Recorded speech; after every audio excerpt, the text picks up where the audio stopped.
This time I'm going to do summertime themed charms. Hello! Welcome to my pottery studio! Yay! So right now what I'm going to throw is a classic bowl, and then I'm going to make loops where you're going to slip, slip, and score. I'm going to show you how to do that. And then I'm going to show you my really cool summertime charms, and this is going to be really fun. So let's get started. So I went to my pottery studio and I bought, I think this is like 50 pounds of clay. The first thing we need to do is cut some of this off, and then I have a little bucket of water over here. Form it into a ball and we'll start throwing.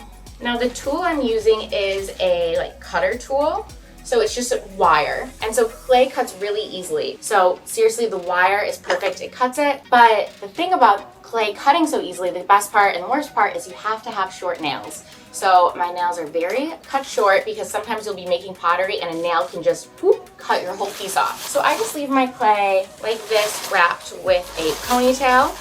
Whew, heavy. So now I'm gonna take this big rectangle, and we want it to start to be a round ball, because that's what we are going to throw from a ball. Now usually I would wedge this clay, which I'm gonna do a little bit right now, just on the wheel. And wedging just kind of removes the moisture and gets out any air bubbles. So I'm just gonna wedge it. You can see how it's getting darker because that's the moisture coming out. So we're gonna just wedge, which also takes a little bit of muscle, but you can do it. It's harder when it's like bigger pieces, but it's also helpful so we don't get any air bubbles. And the reason we don't want air bubbles is because when we put it in the kiln to fire it, it could explode. Oh no, we don't want that. So that's the thing with pottery. It's always like you can make it smaller, but you can't make it bigger. So we're gonna start with big. This is really big.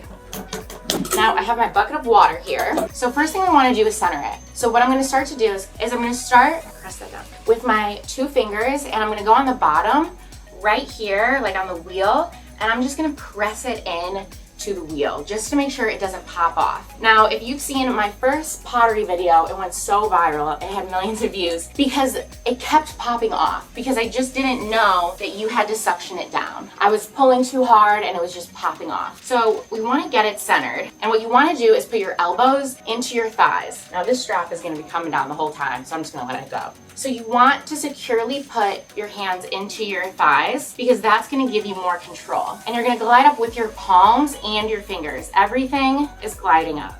Now the clay, what's so cool is it does have memory. So it remembers everything that you do.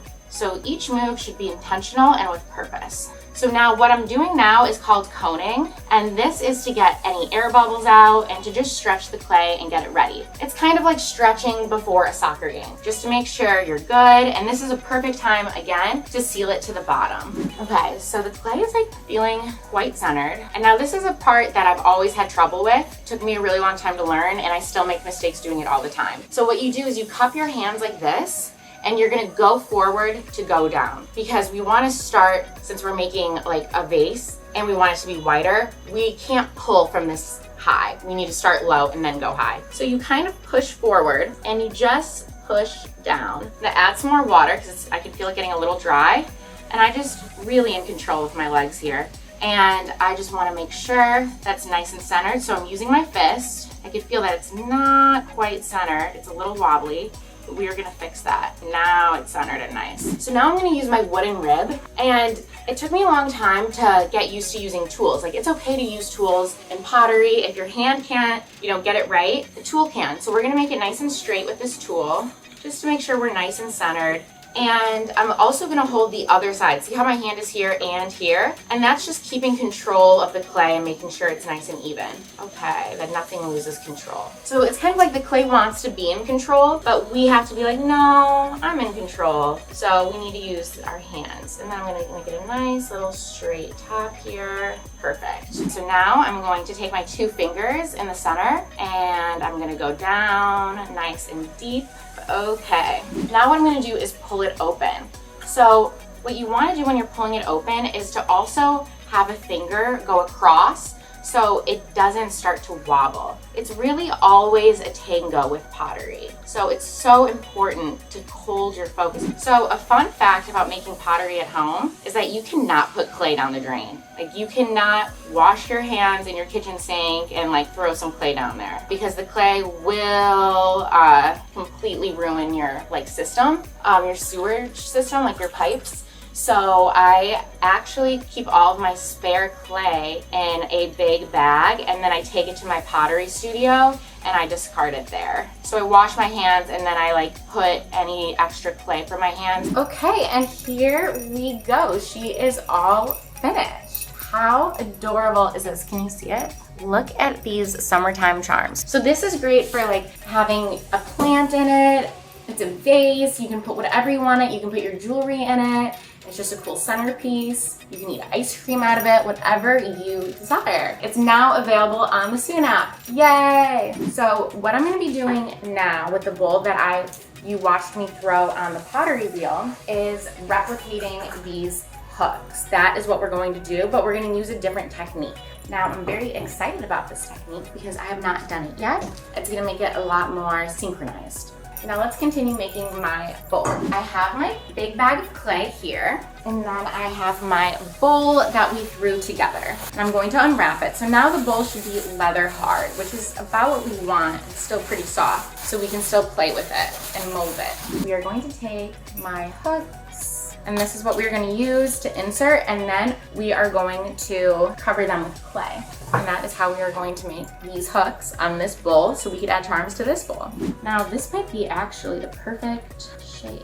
Now I'm gonna take some clay.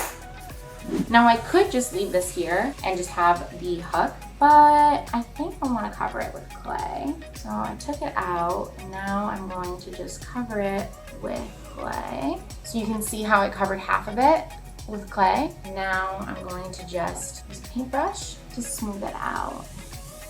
Just like that. And now I'm gonna hook it in. Okay, and then I'm gonna use the paintbrush again.